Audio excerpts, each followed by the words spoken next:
Bismillahirrahmanirrahim. Assalamualaikum warahmatullahi wabarakatuh. Kami dari kelompok 2 yang beranggotakan saya Aina Qurrata Ayun dan Vivi Milenia Arnes akan menyampaikan tentang perkembangan anak usia dini pada mata kuliah dasar-dasar pendidikan anak usia dini. Pembahasan pertama yaitu pada huruf A, perkembangan nilai moral dan agama. Kata moral agama terdengar berat jika dibahas pada anak usia dini. Justru karena kedua tersebut berat sehingga harus diperkenalkan.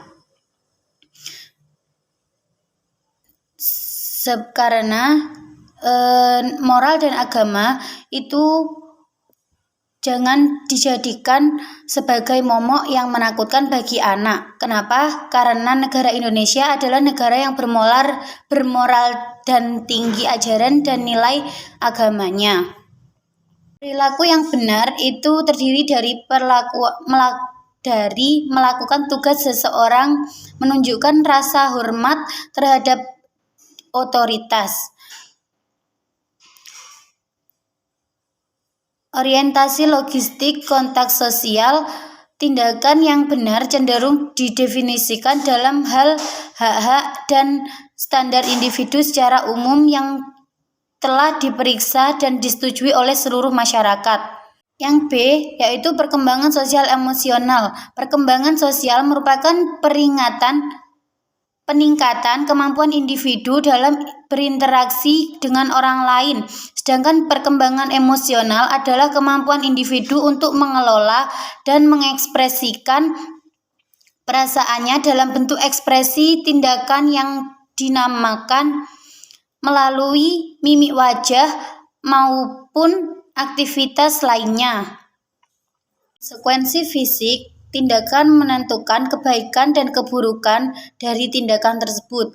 Orientasi relativis instrumental, tindakan yang benar terdiri dari apa yang secara instrumen memuaskan kebutuhannya sendiri dan terkadang kebutuhan orang lain. Perkembangan sosial emosional yang dimiliki oleh individu dewasa adalah berawal dari perkembangan sosial emosional sejak usia dini dan sering dengan tahapan perkembangan, maka perkembangan sosial emosional individu menjadi lebih kompleks.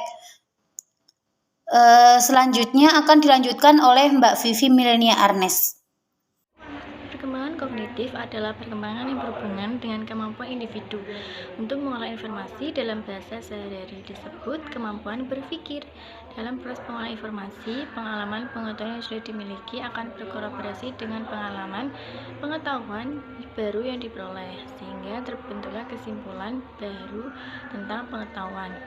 Pada usia 2-2 tahun, perkembangan kognitif anak masih dalam kemampuan koordinasi mata, jari-jari tangan, dan manipulasi. Anak berusaha untuk meraih dan memegang benda dengan satu atau kedua tangannya, lalu menggunakan indera penglihatan untuk melihat benda yang dipegang. Pada usia 2-7 tahun, anak sudah mulai mampu berpikir tentang benda, orang, dan peristiwa yang terjadi secara konkret atau nyata.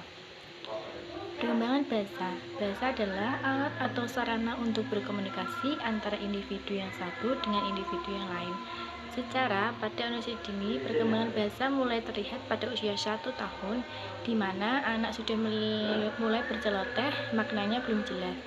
Seiring dengan bertambahnya usia dan stimulasi yang diberikan, maka kemampuan berbahasa anak akan meningkat karena kosakata yang dimiliki terus bertambah. Perkembangan bahasa memiliki bagian-bagian atau aspek yang harus diperhatikan, yaitu mendengar, berbicara, menulis, dan membaca. Kemampuan mendengar sudah distimulasi sejak dalam kandungan melalui usaha untuk memperdengarkan kata atau kalimat yang baik untuk anak. Pada umat muslim, untuk stimulasi mendengar untuk anak yang baru lahir adalah dikumandangkan suara azan di telinga bayi yang baru lahir oleh laki-laki dewasa, yaitu ayah kandungnya. Perkembangan fisik motorik. Perkembangan fisik motorik merupakan bagian penting dalam perkembangan manusia. Di samping perkembangan aspek lainnya. Perkembangan fisik motorik harus distimulasi sejak usia dini karena berkaitan dengan keterampilan gerak yang akan memudahkan dan mempengaruhi keluasan gerak individu, baik gerakan kasar yang melibatkan otot-otot besar maupun gerakan halus yang melibatkan koordinasi jari-jari tangan dengan mata.